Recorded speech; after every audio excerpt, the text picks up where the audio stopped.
Alright, hello and welcome. It is the first Wednesday of the month and I'm so glad you're here at the Rialto Theatre. I'm excited for another night of poetry. I hope you are too. Alright, I'm feeling it. That's great.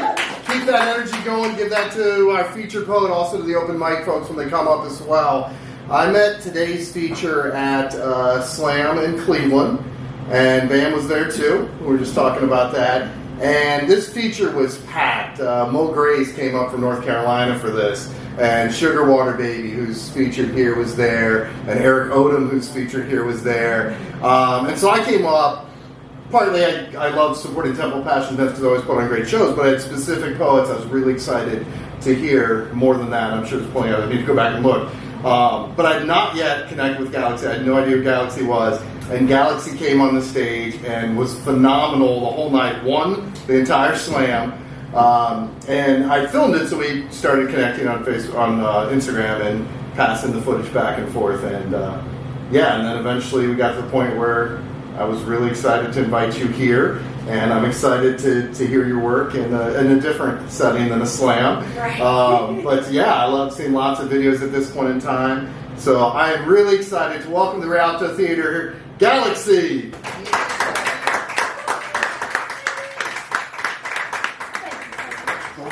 Ohio! Woo!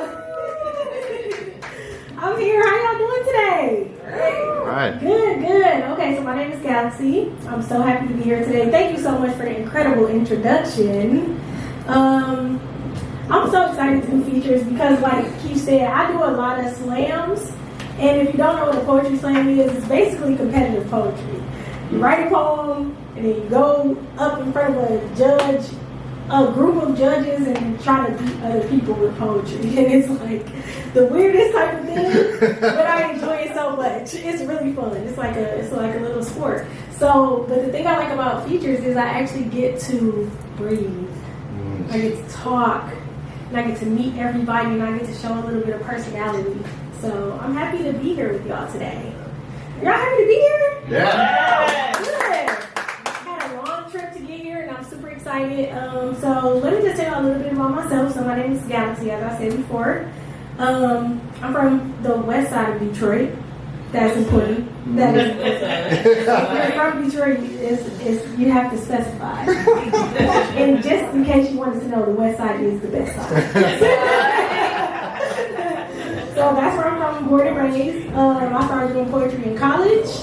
Took a little break after graduated, and now I'm back at it. So, along with doing some of my favorite spoken word pieces, I'm going to actually be reading some pieces from my book too.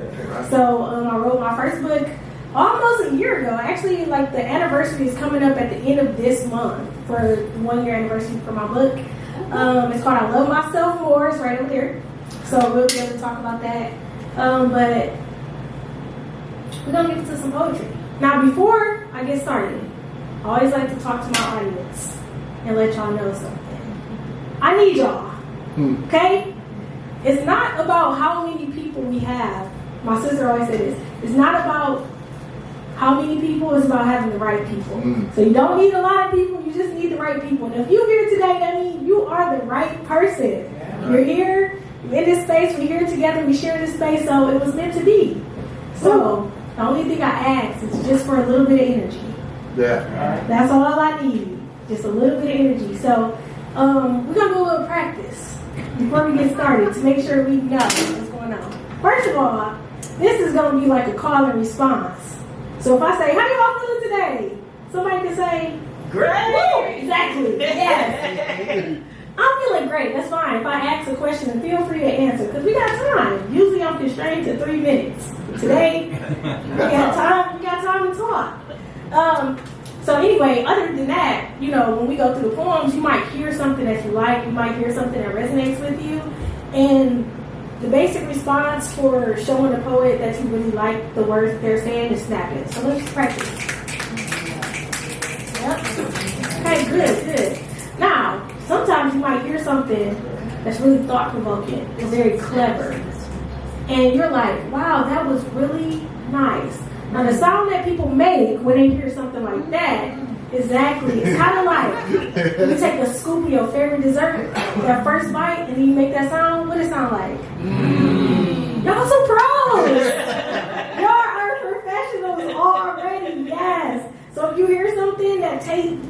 is delicious to your ears. You can make that sound and say, That's how I know that I'm doing what I need to do. Now lastly, now this is going to be for my crew because they came with me.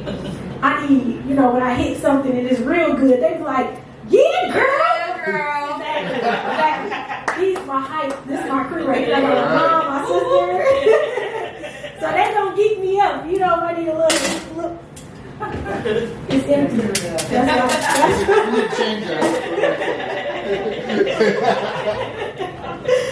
Okay, so y'all ready for the poetry? Yeah. Yes, this audience is ready. Okay, great. So I like to get started with a poem and introduce myself. So I'm just gonna get into it. I know I'll be talking a lot, but I do a lot of poems too.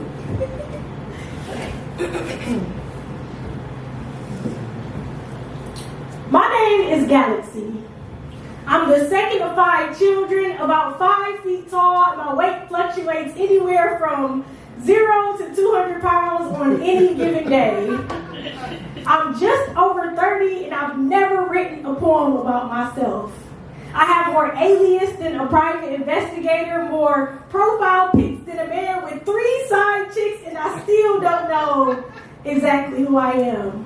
I've had more trauma than Grey's Anatomy, seen more death than Annalise Keaton. I've had more out-of-body experiences than Casper, and some days I still don't know what's real or not. For years, I've mastered the art of change, learned to fit, learned to follow, learned to shrink myself into whatever box would have me disappear. So instead of finding myself, I became a chameleon. Distorted my body to fit inside of groups I was never meant to be a part of, crawling into relationships, willing to change everything about myself so people fell in love with the idea of me. I've been called a muse more times than I can count, placed on pedestals as royalty, then used and abused more than a hand-me-down, but here I am. Still trying to decide if I should stand or flee, trying to figure out exactly what it means to be me. My birthday is January 4th. I'm a Capricorn. I was born 2 weeks late according to my mom, so it's no surprise that I've always felt just a little bit behind being born second. I've been a follower my whole life. And lately, it seems like it's been nothing but the blind leading the blind. And for some reason, my personality seems to always get left behind. So I've been navigating, trying to find my life mission. I've been trying to find my 2020 vision. And all of a sudden, there was a crash. He said he wanted to get to know me. And I wondered how I could introduce him to someone I didn't even know myself. But I still said yes. I guess, just see how things go. So I go to my closet and dress in whatever personality I plan on bringing to our first date and distort my mouth to make sure that the hurt and trauma looks great. He didn't want to wait, so we began to date. And I guess everything's going straight. Then he told me that he loved me. And I asked him, have you ever loved a piece of broken glass with my blood spilled across the pieces, a river, a rainbow from my tears? I didn't feel worthy because I hadn't picked the pieces up myself. He told me that only broken glass makes beautiful cathedrals, that the pain from my past only created a more beautiful picture, that he could see the constellations in my scars. He told me, when you can't see, let me be your glasses. When your contacts are broken, take me and let me be that vision you need to see yourself a little bit more clearly. Follow me and let me be that piece you need to feel a little less incomplete.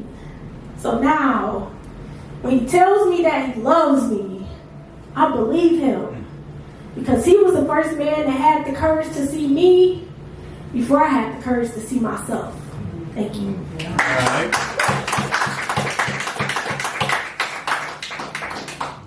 All right. So I always like to get started doing a little piece about myself so y'all can learn a little bit about me. But now I need to know a little bit about y'all. A little bit about what y'all like, what y'all do. Are y'all from here? Is everyone from Akron? Yeah. Roundabout. Okay. I've always wanted to come here. I'm a super big LeBron fan. West side of Akron. Yes. told y'all the West Side was important. See? I'm one step closer to being LeBron just because of that. I'm like, we come from the West Side. That's the first thing I'm gonna say. I'm like, I was at this bar in your hometown. They told me. Yes. Okay. So, do y'all like poetry? Do y'all do poetry a lot? This is normal. Okay, good. Me too. I actually go to poetry stuff when I'm not doing it too. So I really just enjoy it. Have y'all seen this movie? It's a Disney movie. It's called Soul. Yeah. Y'all seen it? Mm-hmm. Yes. Okay, so one thing I like about that movie was they was talking about finding a spark. And it was so interesting because when you go through life, you see so much stuff that you're interested in sometimes. And you're like, oh, this might be my thing, or oh, this might be my thing, or this might be my thing. And then you find that thing, and you're like, oh, wait, I actually can't get away from that. And so I tell people that when I started doing poetry, that's kind of how I felt, because I started doing it, and then I stopped, and then it kind of found its way back to me. So it's like, I was going to say, it feels like Jonah. You know how he tried to run away from his destiny? But you can't really do that, because it's something that's meant to be, it's meant to be. So I like to talk about that story, because sometimes when I talk about my dreams, I just start getting hot.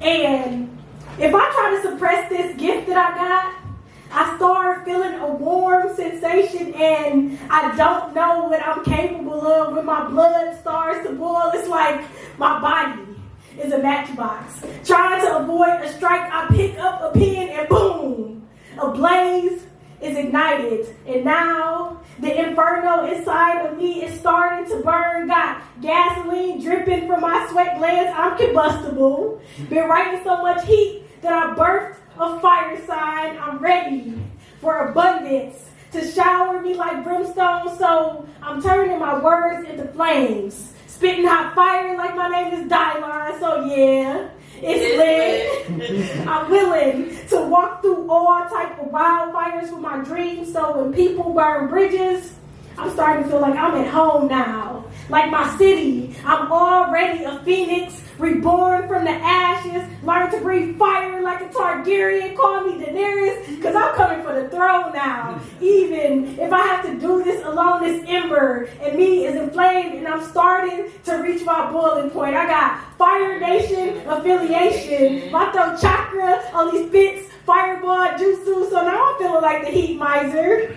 revealing my powers like I'm Jack, because I'm incredible, and I'm credible. Everything I say is factual, and if I said it and I ain't done it, it's because I'm about to. Call me Katniss, because I'm catching fire. Can't you see what I'm trying to inspire?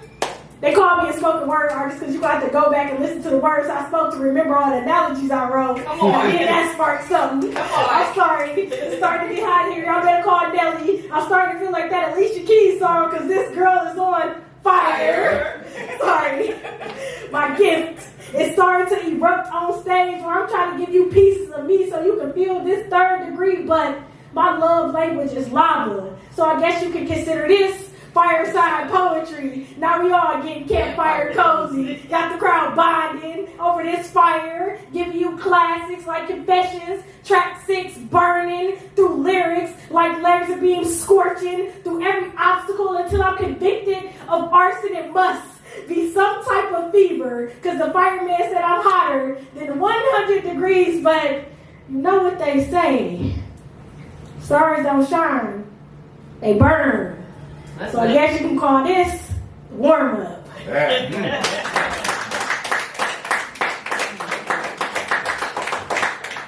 appreciate that so much. So that's one of my favorite poems. I can't even tell y'all where that poem came from. I was in the shower thinking about a poem, and I thought about that line about the Targaryen, and I was like, oh, that's fire. I was like, I should write a poem about fire. And it just really sparked something. It really did. Put it to this. Yes, okay, so lately, past couple years, I've been traveling around the country doing poems. It's been very fun, very eye-opening, very helpful for me to get better. And one thing that I realized recently is the type of poems that I've been writing a lot more recently is coming from the lens of being a woman. And I was at a slam not too long ago, and I looked out into the audience, and it was like a sea of women. And all I heard in the back of my head was, you know, the SVU, and they'd be like, dum dum. They'd be like, these are our stories. Like, that's exactly how I felt. I was like, when I get on stage, I feel like I'm going to represent women, and I like to be able to share some stories because, especially for men, sometimes they don't understand our perspective until they hear it in something that's a little bit more digestible. Or sometimes they just have to hear it more than one time to be like, oh, this is not just a one-off. And so I like to take topics that may not have been talked about to everybody and bring them to the stage. So I'm going to do a couple more poems, and yeah, they're going to be women focused. So this one's for the ladies.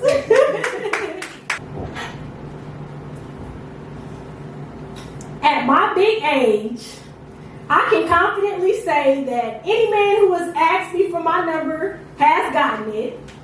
It's actually amazing how I become an actress in order to avoid unwanted interactions. And, you know, sometimes I just stand there and wait because they like to call to make sure that the number isn't fake, and me, both pretty and porcelain, plaster a smile across my face and say, okay, I guess I'll talk to you later. I call this playing offense, which is to say I let them shoot their shot to avoid the possibility of me being shot. So when men make passes at me, I pick to roll with the punches. And I remember one time I had a boyfriend who couldn't quite grasp this concept and kept asking me why I would give away my number if I had a man. And as I started to explain, I saw his smile shift to suspicion. So my cell phone turned cemetery as I scrolled through the screenshots of the grave sites of the girls who taught us that no can be a complete sentence or a last will and testament. How saying no, I have a boyfriend, or no, I'm not interested is enough to make a man live it. And when some men can't live with it, that means that women have to die by it. And when my boyfriend became bird of a feather and still didn't believe me, I said, baby, you just don't get it. Don't you know it's so much safer to block a number than to try to block a bullet? Rather have them follow me on Instagram than to try to follow me home. They tell women to protect ourselves and then judge us for how we protect ourselves, but this is how I protect myself. So before I take him out of his element, or before we take more time away from my friends, or before I let any man take me away from my kids, if you're going to take anything from me here, please, just take my number. Thank you.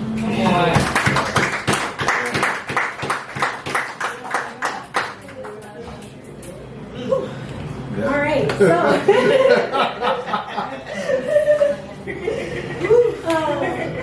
that's one of my new favorite pieces. Yeah, true story. So I feel like it's an important story to tell. So I'm gonna do one more poem for this first set, and then we get to enjoy open mic together, and then I get to come back up here. So let me ask a couple questions. So do I have anybody that likes to read along? Have any people that like reading, following along? Okay, great. So I just want to let y'all know that in my second set, I'm going to be doing a lot of poems from my book. So if you're that type of person that likes to read along, you know, you want to follow along, you know what pages we're going to, then you can grab a book for me right before I come back up, so we can all be on the same page. Yeah, look, he already had one shipped to his house months ago. So he already knows. How much are your books? Only $25. Only $25. Yes. Self-published. I get all the illustration on the cover. It's a really good book. Yeah. And then also, I actually have a special book today. It's called The Favorites, which is a collection of some of my most requested poems. None of the poems that are in that collection are in my book. So it's a very special collection of basically a lot of my performance poems. So you guys will see, but they usually, like, if you go to a slam and I'm competing, those poems are in that book. So that's nice. All right. So I know I gotta do some more talking. So here's my question, and I'm so sorry if you feel eliminated because it's still for my ladies, okay? Right now. So here's my question. So if I start talking about my period, would that make y'all feel uncomfortable? No. Good, okay. And what about if I talk about my vagina? You still good? Okay. It's for you. Perfect. Okay. See, growing up as a woman, I was taught that words like these were only to be used behind closed doors, but now that I'm older, I wonder, why I can't talk about vagina when everybody wants some? They want to get a piece, fill a piece, sometimes steal a piece, but when I speak my piece, they tell me that I'm out of order and I need to wash my mouth out with water. I always blame men. I don't know if it's the men in the word ministration that always makes me mad during that time of the month, or when these dudes just act like they don't know what's up. Like, why would you name it that? As if the lion in my vagina needed another man to tell her what to do. Honestly, we make sure that these men are straight, but when we ministrate, they act like it's something they just can't take. But then I start to think, see, when I'm in that stall, when my hand against the wall and I'm trying not to fall, my stomach is in pain, but I'm still trying to win the quiet game, when it's just me against the rapper. It ain't no men up in that bathroom. We pretend like the bomb in Gilead is about to go off with every rip or tear. If there's a bulge in my pocket, people are going to know it's a tampon in there. If I get up and leave this stage to go to the bathroom, people are going to stare. And I wonder, how did we get here? The way I see it, our period is supposed to be our claim to fame. The thing that separates women from little girls. The proof is in the pudding, and mine just got a little bit sweeter. They congratulate you on your first one, then tell you to play hide and seek every month after you reach that peak. I will never understand how a period can be the end of a sentence but the beginning of womanhood. My womb strong enough to withstand the pain of 50,000 knives stabbing me until I scream bloody murder, yet delicate enough to nurture a single cell into a human being. We, our oceans, our baby, our vessels, our period just turns us into creators. We are life makers because a man could never withstand the pain of feeling like you're breaking every bone in your body just to have his baby, or feeling like you got the stomach flu every month not to have his baby. To see a man fall with one flick to the balls lets you know that you will never be stronger than my walls. Because even when they come tumbling down, I still wear my smile around. So now I wear my period like a badge of honor. The blood just reminds me that I am a warrior. My vagina has birthed 2 kids, all natural, no medicine, just like my ancestors. So I would never let anyone shame me for my claim to fame, because I am a life maker. I am a creator made in God's image, and me having a vagina just makes me his favorite. Period.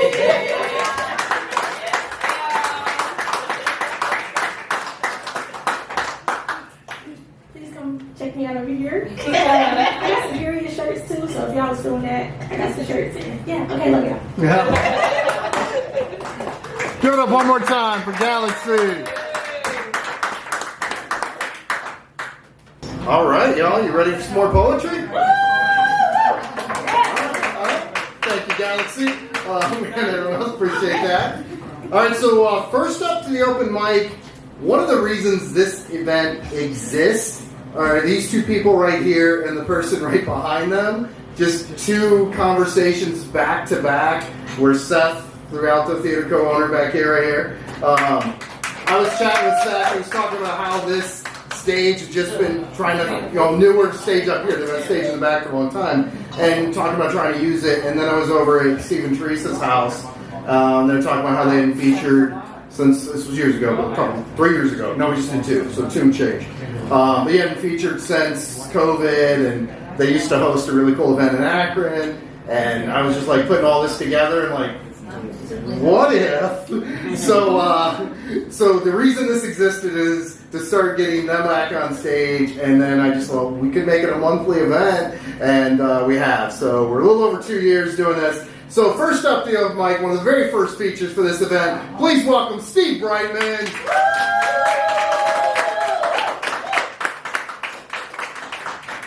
Thanks, Keith. Can everybody hear me okay? Yeah. All right. I don't like the sound of my own voice in a microphone. I'm Steve Brightman. This is my poem. It's titled The Mathematics of Art. Oh, I love this. Don't hold your breath for too long, says the wind. All the air in your lungs will never reach the stars. Stars are fire. This is a job for the mathematics of art. Wind has the luxury of running reckless through the trees because wind knows that it will never be buried in the earth. Wind will never be tethered to this world or the next. Wind will never have to explain numerator or divisor. Wind can't be bothered with helping me figure out the answer to the ugliest riddle the world has to offer. The mathematics of art and the art of mathematics are useless in helping me determine the proper length of time for carrying the weight of someone else's sins. The fire triangle has 3 legs, Wind says. Fuel, she says. Oxygen, she says. Heat, she says. She says, compress the withering bones of your mother and your father's missing face into the grooves of the prints in each of your index fingers. Mix them into a thickening paste which will protect your delicate flesh. Grab the leg nearest you. Heat, oxygen, fuel. Pull as if your life depends on it. It does. It matters because planet Earth is a lonely place for the daylight runners and the spine-pure sisters. Face to face has fallen prey to the confessional of wireless communication. No longer do we thumb prayers across rosary beads. We now half-heartedly thumb our transgressions into the anonymity of ether. And tomorrow will not be a single horseman, let alone 4. Most of us will fall asleep. Most of us will wake up too. We will withdraw cash after payday, and we will spend some of it on sugar or booze and or a poorly chosen lover. We will ignore the mirror and the clock until we are frightened by the mirror and the clock. And it's only a matter of days until the next meme tells us that the temperature of purgatory is 98.6 degrees.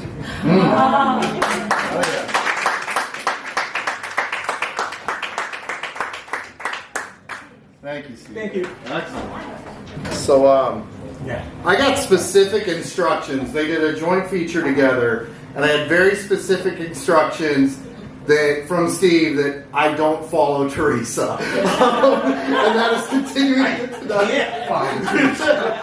Steve is good enough to follow anyone, as you just heard, but I did obey, and both then and tonight. So please welcome next to the mic, Theresa Brightman. Thanks, Keith. So I'm going to try out a new piece tonight that I haven't read this out. New stuff! It's cleaner than I used to.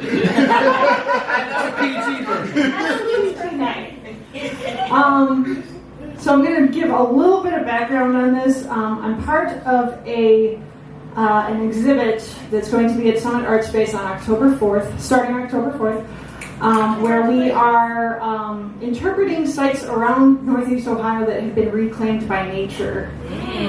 Yeah. So one of the places that we visited was Cherry Valley in Latonia, Ohio. Crickets. Yeah, no, it's fine. I don't expect anybody to know where this place is or what's there. There are a bunch of coke ovens there. And back at the end of the 1800s and early 1900s, they had to burn coal to create coke, which was used in blast furnaces to smelt pig iron to fuel the new railroads that were being built across the country, the Industrial Revolution, right? So there are these abandoned banks of coke ovens, actually all over Ohio, we found out, and they're all like different shapes and they're real interesting. weird bits of history. Poets love some research. That's what I have found. So this is about the Cherry Valley coke ovens.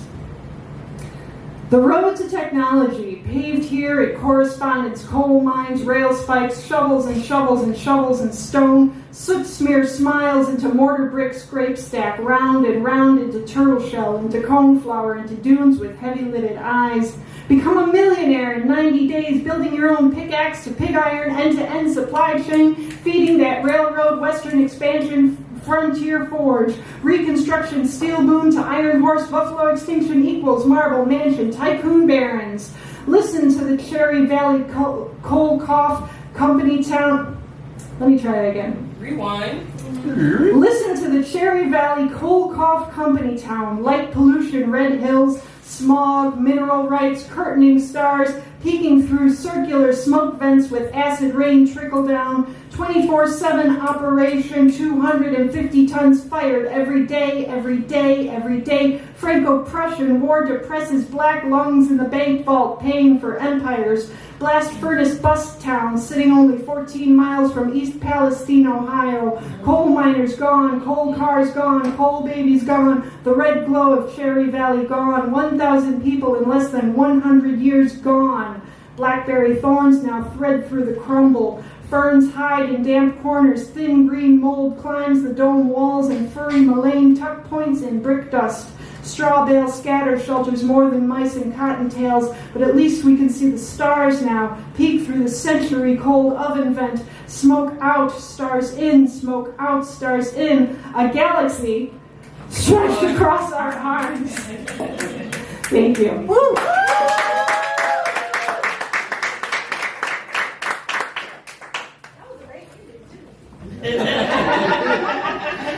Perfect. Thank you so much. All right, next to the open mic, we have, I believe for the first time on the open mic here, please welcome to the mic, Heather Brazil.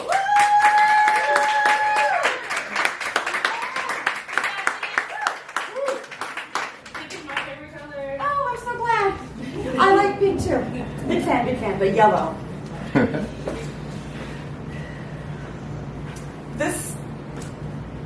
This poem I wrote, working on getting over some trauma. Okay. Has anybody ever heard the phrase, oh, sorry, not sorry? Yeah. I'm just not sorry. Okay. Go on. Let us know. This is my love letter from my room in Akron, Ohio. I'm not sorry. Even though I've been apologizing for my existence to everyone I know for my entire existence, like a habit, a mantra. I'm sorry for saying words I didn't know you would take wrong. I'm sorry I let you yell at me and get away with not apologizing. I don't deserve the yelling. I'm sorry for blinking. I'm sorry for breathing air. I'm sorry for sitting. I'm sorry for standing. I'm sorry for moving. I'm sorry for being still. I'm sorry for telling the truth. I'm sorry I forgot. I'm sorry I swallowed. I'm sorry I coughed. I'm sorry I'm a girl. I'm sorry I'm quiet. I'm sorry I'm too loud. I'm sorry I'm smart. I'm sorry that was dumb. I'm sorry I have habits. I'm sorry I'm sick. I'm sorry I'm in pain. I'm sorry I have feelings. I'm sorry I have needs. I'm sorry I have beliefs. I'm sorry I believed you. I'm sorry I called you. I'm sorry I'm me. I can't change into something better. I'm sorry to disappoint you. I'm sorry I smiled. I'm sorry I was serious. I'm sorry I'm tired. I'm sorry I'm bored. I'm sorry your behavior made my feelings hurt. I'm sorry I'm here. I'm sorry I'm not here. I'm sorry I'm early. I'm sorry I'm late. I'm just so sorry.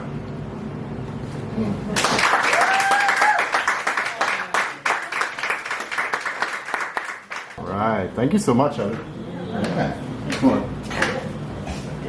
Next up, another debut here at the Rialto Theatre. Please welcome to the mic, Bam!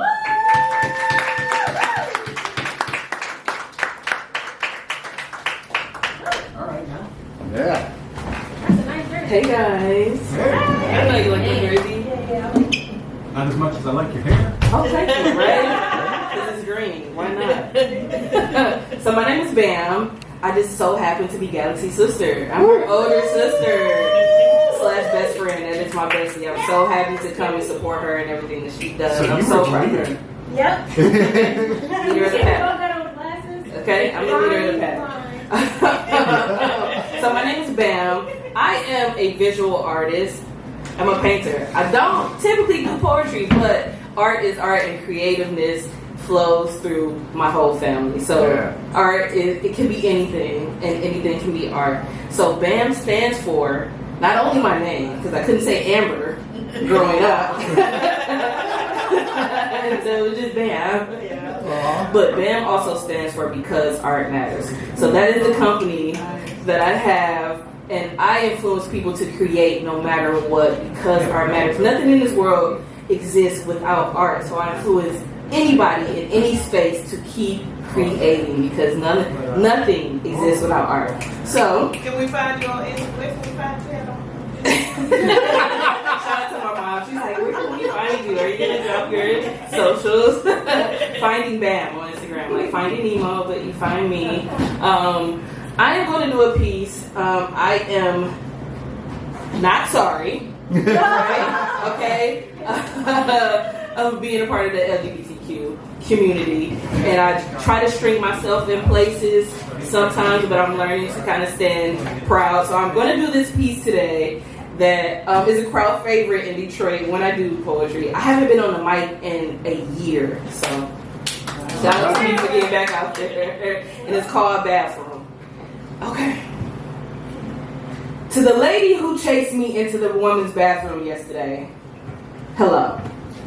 How's your day been going? I bet you didn't think for 1 second that you've been changing professions or selling concessions and guarding toilet stalls. As you walk through these halls of porcelain, you got rules and you were enforcing them. Lady, I just gotta pee. What you want me to do? Pull out my ID like you the police? Okay, I see. My pants fit better on me than your man, so you can't understand how I'm not that guy, right? I'm too fly, right? Or do you need a cavity check because my breasts aren't erect and I have no hair? What in the top flight security is going on in here? I just want to pee amongst my peers, but you being weird. Don't have the balls to ask me if I'm a girl or a boy, so I guess you belong in here. Now, how you want to do this, Miss Rudeness? What in your life led you to believe that you have the right to genital check a person on their way to relief? What if I had an illness, lost my boobs and hair to chemotherapy? I can tell by the way that you stare at me that this is going to have to be your first lesson. Let me take you to school since you think you know the rules. You've interrupted my privacy asking about my privates. If you're not in danger, no need to be a Power Ranger. Stay in your stall. All women, men, they, them, she, her, he, him, we don't look the same. And if this concept is too much for you to tame, be at home. We're all grown, but you know you dead wrong, and you could have got these hands real fast, but I just gotta pee too bad. Thank you, guys.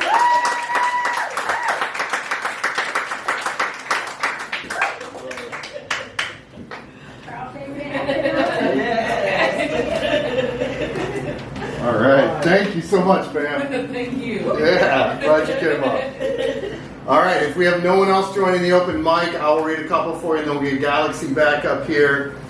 It always, to me, kind of gets to the first Wednesday of the month, and I'm driving down here, and I'm like, oh yeah, I should probably figure out what I'm doing for open mic. I don't have anything new I've written. I read my newest piece last month, so I'm also just kind of listening out there, and poems go in my head, like, that one, oh, maybe that one, or whatever. So, yeah, I'm still not entirely sure which two, but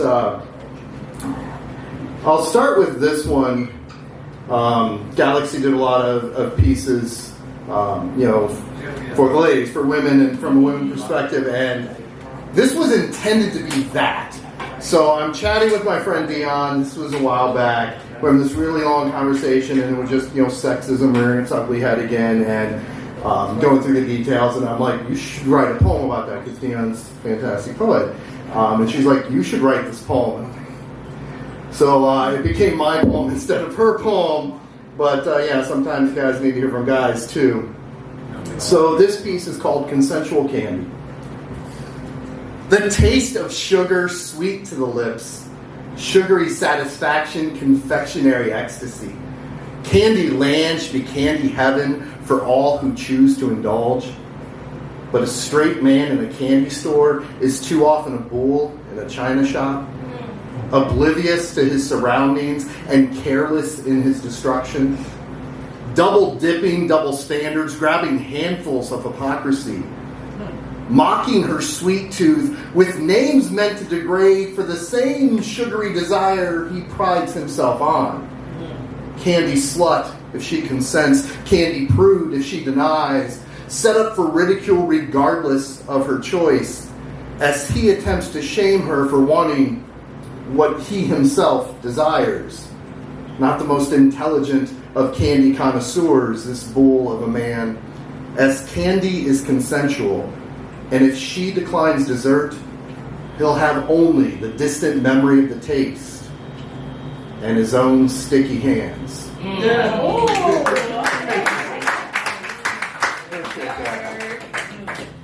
right, and I'll do this piece too then for the other one. So I have a spoken word album. I have a new one coming out I'm doing with H.U.G.S too. I've not told many people that, but I'll tell you. I don't know where, I know where we're at. I don't know how much longer it'll take us to get there. It'll still be a few months, but eventually I'll have that one coming out too. So I get messages from Spotify of like, this is your listenership from last month. And, you know, a poet, generally well-known poet, you know, you open them up and like, yeah, their top listen last was 7. And like, okay, you know, cool, whatever. Especially when it's a year old, the album, like, yeah. So I opened it up this last month. I'm like, okay, let me look at my 7. And it was 1,100 for one track. I have no idea what happened. I don't know if one of my friends just put it on repeat and left their phone for 4 days or whatever. But so there were a lot of listens for whatever reason to this piece. So I'll share this piece. And this piece is a lot about memory. How there are things you could ask me what I had for lunch yesterday, and I would struggle to come up with it. I have to think through it. I might eventually get there, I might not. But there are also these moments in time. You could be 10, you could be 12 in this case. And they're just imprinted. Like some things just stick with you. And so this piece is based off of that. 10 things I remember about January 28th, 1986. 1. I didn't yet know hope could just explode without a warning sign. 2. But I knew Julie Polano was the cutest girl in school. 3. I wasn't in school that day. 4. I was homesick with my grandmother watching the television with the screen built into its wooden stand. 5. The flash lit the screen. 6. I was naive enough that as I watched... Should have had this one.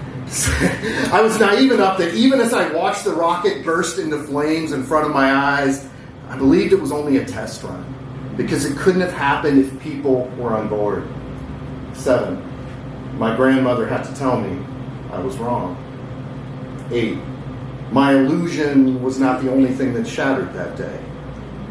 9. My grandmother would last 11 more years than the Challenger, but her demise held warning signs I had since learned to recognize. 10. The warning signs failed to make the loss any easier. Thank you. Yeah. I was a senior in high school. Yeah. All right. Yes. Yeah.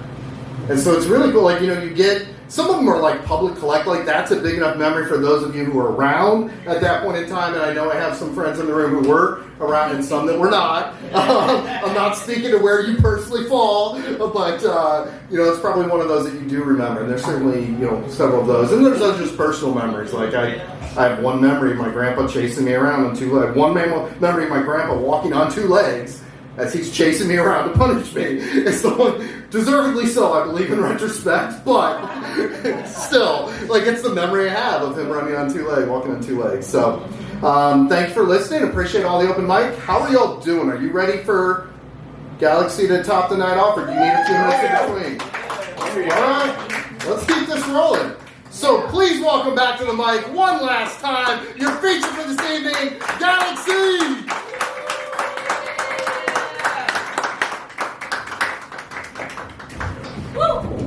Y'all such a beautiful audience. Woo. So are you? Oh, thank you. Thank you. I like your Galaxy shirt. Thank you. Listen, this is my first one too. I've been looking for some shirts, and I was school shopping with my daughter, and I was like, that's my shirt. So I was like, this says Galaxy right there. Like, that's me. Yeah. Okay, so this is my book. I wrote a book. It's called I Wrote Myself Up. It's always been my dream to be an author, so I'm so excited that I finally have a book. My sister was saying that she's a visual artist that doesn't really do poetry that much. I'm a poet that doesn't usually do art that much, but I get my cover. So it's really good to know that, creatives flow and go. It's nowhere that you have to stop. You can really do anything. So, listen. So, for the people that have a book, we're going to change to page number, page number 6. One of my favorite poets is Rudy Francisco. Have you ever heard him? Yeah. He is amazing. Rudy, if you see this later, you're amazing. That's what you do. So his first book that I read is called Helium. And he has a poem in that book called My Honest Poem, which is one of my favorite poems from him.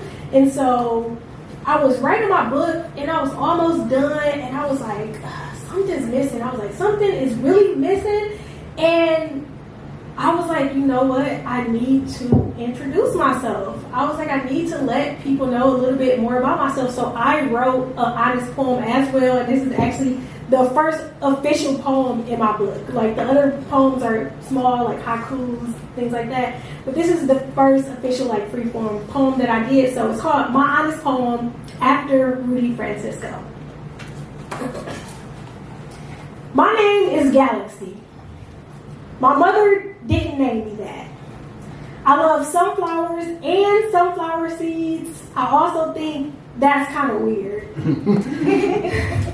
I've never had a peanut butter and jelly sandwich, and most people make me feel like I'm missing out on one of the best sandwiches ever created. I have FOMO. Not extreme enough to risk my life for a sandwich, but extreme enough that sometimes I find myself in places I shouldn't be. Staying in relationships I should have walked away from, or letting my boundaries slip from underneath my grasp. I have a habit of holding on to the wrong things longer than I should and letting go of things I should hold on too soon. I feel I should have figured this out by now, but I'm okay with being a work in progress. I love sitting on the beach but not swimming in the water.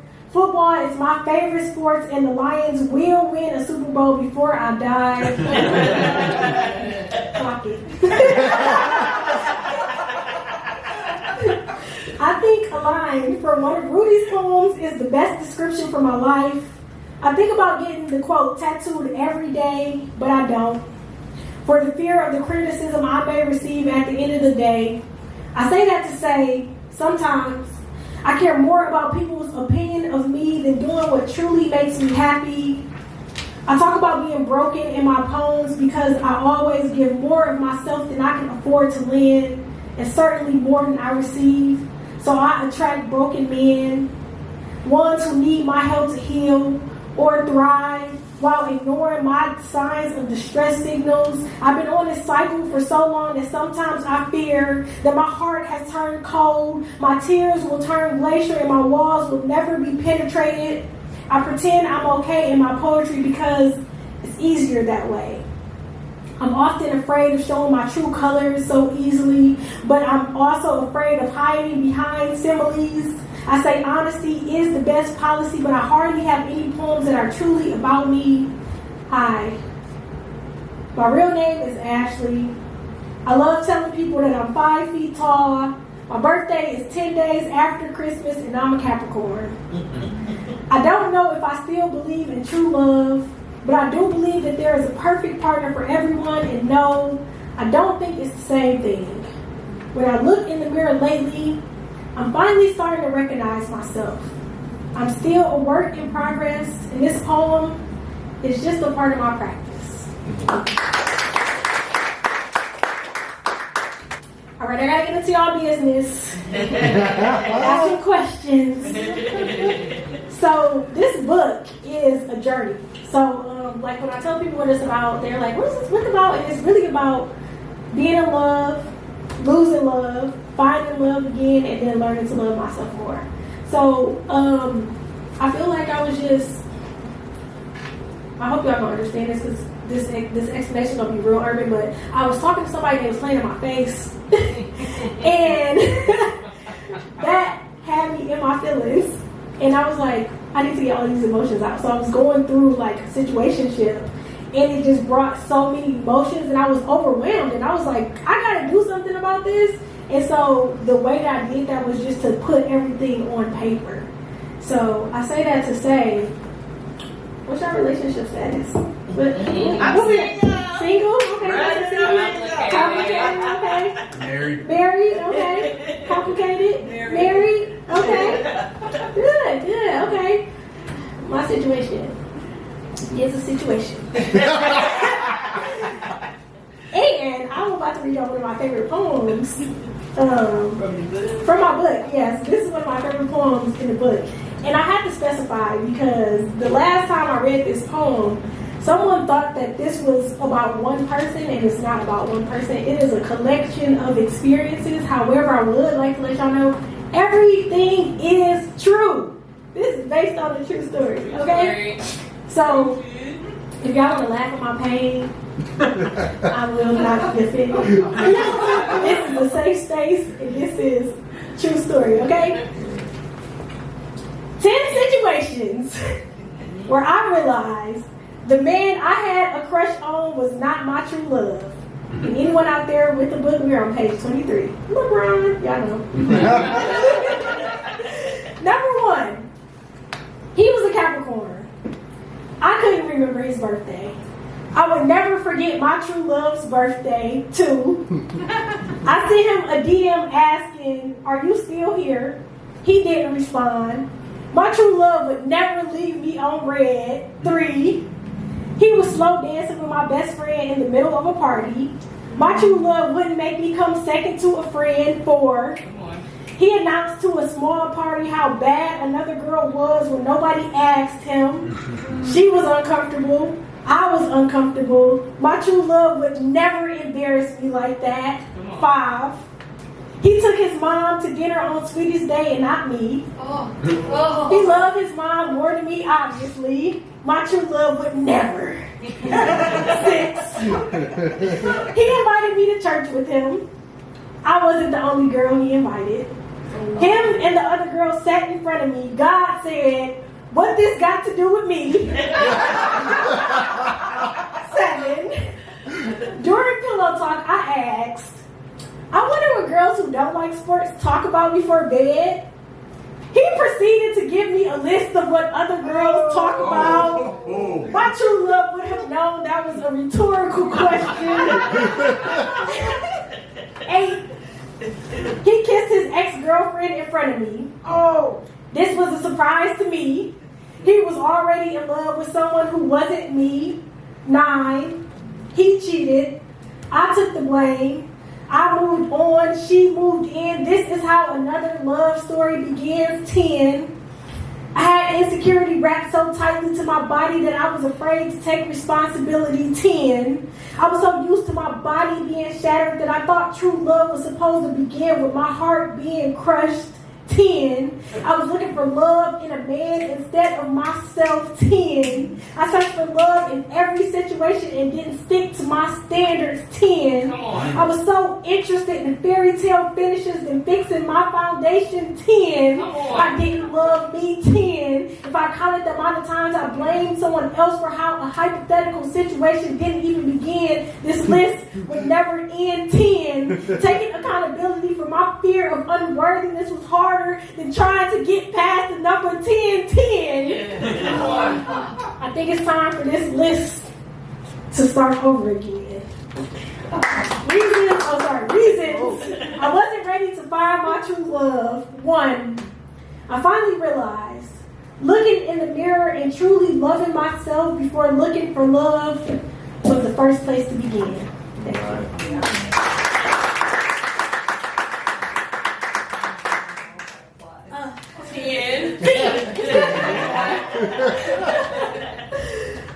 It's so funny. So I ran into a guy that I used to talk to, and he's like, "Oh, how's your life going?" Small talk. And I told him about that poem, and I was like, "Oh yeah, I'll put you in there." I'm like, "Yeah, when I get to your number, everybody always laughs." I should say my invoice. That part. Okay, so I have so many other poems that I want to read from this book. So I have a list of poems that I'm going to do, but I want somebody to pick a number, and I'm going to read a poem, whatever number y'all pick. Only number you can't pick is 6 and 23. 15. 15? Okay, let's see. It's like 10.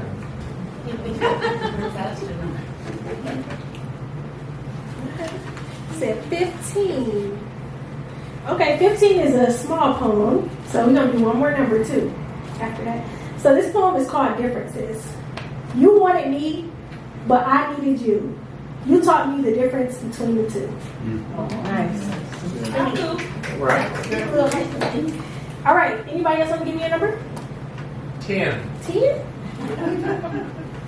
10 is still Right. But I was saying 10. Okay, this poem is called Prayer. I used to pray for you. I asked God to craft you in His image so you would be holy enough to satisfy me. God never answered. Just revealed the holes in your hands as you tried to carry me. Now I see that you were never whole enough for me.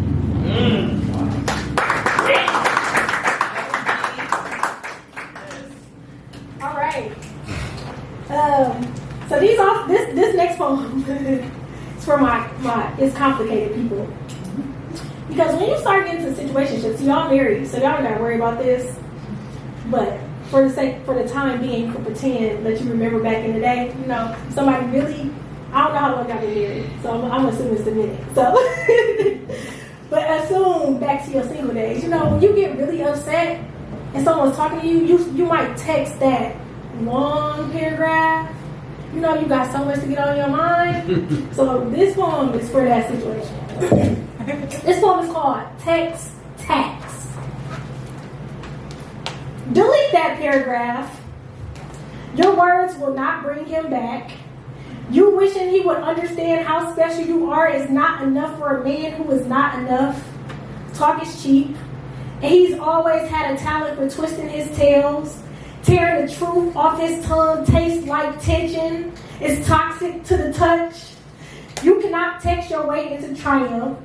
You've tried, but you are not his teacher. Your tears did not teach him a lesson, didn't tell him to try harder. You have a talent for trying to talk men into temporary happiness, hoping that taking all of you will help them heal, but it's only hurting.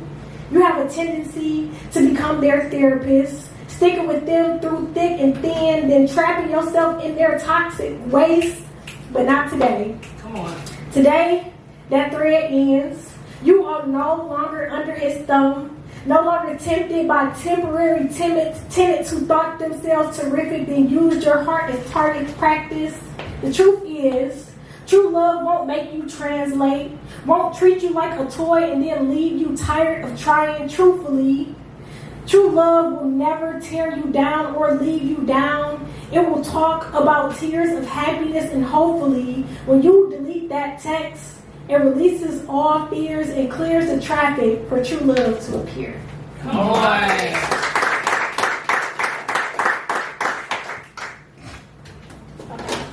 All right, I only got a couple more poems for y'all, then I'll have to leave. Oh, that's so sad. Okay.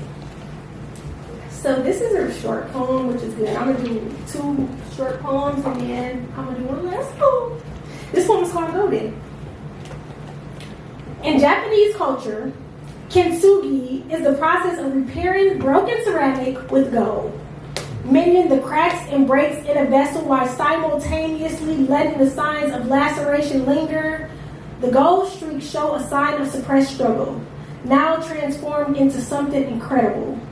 The process produces new pieces that look less like a mess and more like recreation on a canvas. This reminds me that broken things can still be beautiful, can still be put back together, flaws and all, that some fractures just take a little bit longer to heal, that fragments in my body can be filled with something better, that I can show you my scars and still shimmer, still shine, still be worthy. I learned that there are still people willing to put me back together when things fall apart, and my body will always be art when I let the right hands handle me.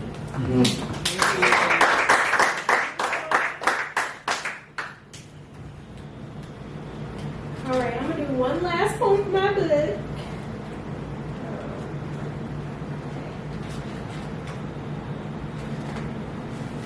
Okay, does anybody like board games? Yes, I do. What's your favorite game? Scrabble. Scrabble? What's your favorite game? Candyland. Candyland? Oh, I love Candyland too. Favorite game? Y'all like games? Trivial Pursuit. Okay. Ooh. I like Trivial too. Sorry. Sorry? That's a good one. That's a good one. Yes. Favorite game? I love a lot. Quacks of Quedlinburg.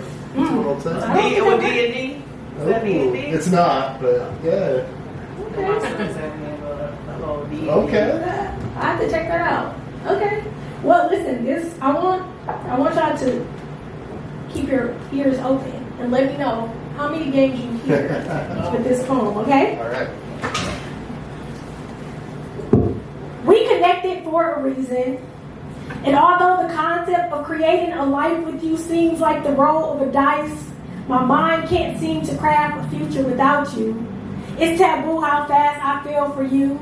You become the apple of my golden eye, and I know you have a pool full of options, but I want to have a monopoly on your time. If I dared you to tell the truth, I'd say, never have I ever had to play hopscotch with my heart in hopes that I could be it. And I know that love is a battlefield, but who among us is not willing to risk it? Quiero ser tu numero uno. Sorry. I don't want our love to be lost in translation, but the trouble is the sequence of events that led me to this moment got me ready to tell my ex that my box is no longer his, put all my cards on the table and stop using my poker face. I want my body to be your PlayStation and uncover uncharted lands beyond the sun. Please excuse my order of operation, but life just won't let me let up, and if I'm not the one for you, just give me the heads up.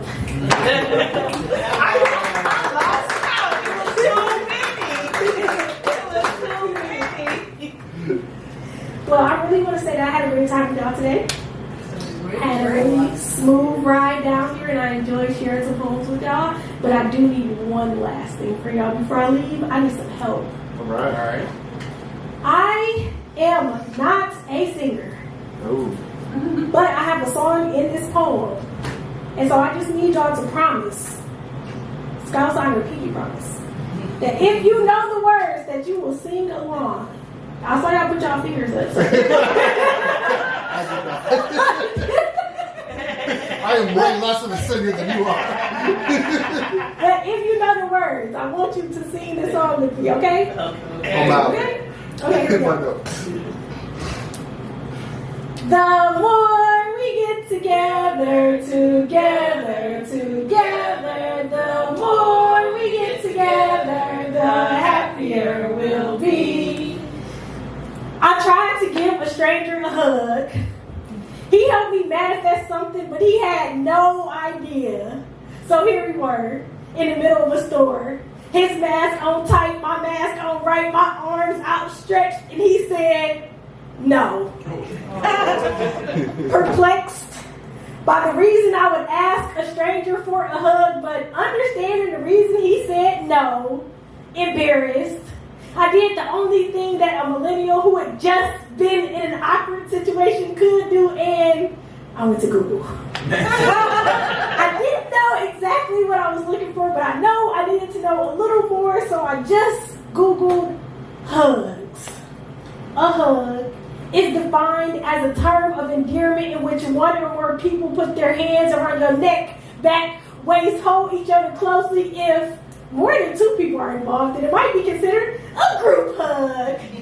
In just 20 seconds, it is said to release that good old-fashioned oxytocin, and if you don't know what that is, just know that scientists say it makes you overall happier. In the midst of my rabbit hole of research, I stumbled upon a fact that made me sit back. I found that we need 12 hugs a day to thrive, 8 hugs a day to be doing fine, and 4 hugs a day to survive. And that fact struck me as odd because I don't know how I could have survived as a child in a home where we never got hugs, where my mother's arms weren't long enough to wrap around all 5 of her children, so I became too big girl, too teenager, too woman, too far away from her grasp. When I started to slip through the cracks, I felt untouchable, feeling more spirit than body, more Casper than really, just needing someone to remind me that I wasn't really invisible, that my body was still warm to the touch. And then I remembered those teachers, those friends, those strangers who helped me feel something again, the ones who gave me a warm embrace and let me know that things will be okay. I know that all heroes don't wear capes, but heroes understand that grief sometimes is invisible, but people are not. So I vowed to become a hugger, giving random companions cuddles because there still are stranger things. So I treat my body like a safe space, snuggling and squeezing survival into any random stranger having a bad day. Come here. Give me a hug. It's okay. I know it takes 20 seconds for the healing to start, but at least this is a start. So this is me giving back to my community. This is me being the change that I want to see, really. This is me just being the person that I needed when I just wanted somebody to see me. So at the drop of a dime, I'm willing to put my body on the line, because the more we come together, the more we work together, the more we get together, the happier we'll be. Thank you so much, everybody. Yeah.